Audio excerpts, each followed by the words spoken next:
Hello.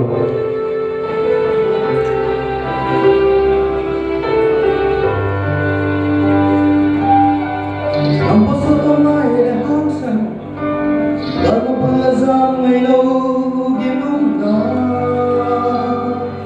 O buong mundo, namasan lapit ko o tangka.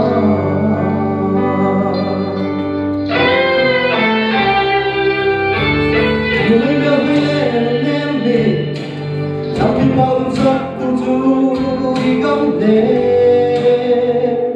Langsung binahi trong lê nóng dẻo hơi tu ôn nga để tâm pháp để cầu xóa hình yêu để lên ai yêu gió cầu sự đi hát giông kia ngồi nhìn nàng ghé đi vì tha ta mình xem những điều chỉ cần lên lòng nó tin mà đi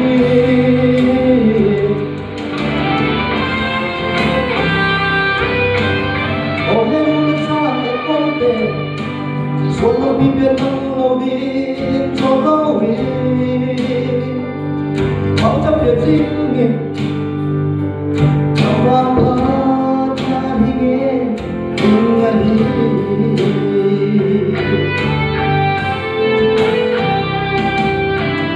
Aku balik kampung balik, kau sumbalik yang sumpah terna.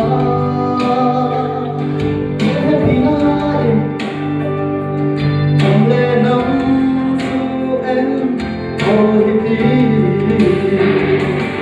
Ôi lúc đó nghe tâm phá, để đổ xóa.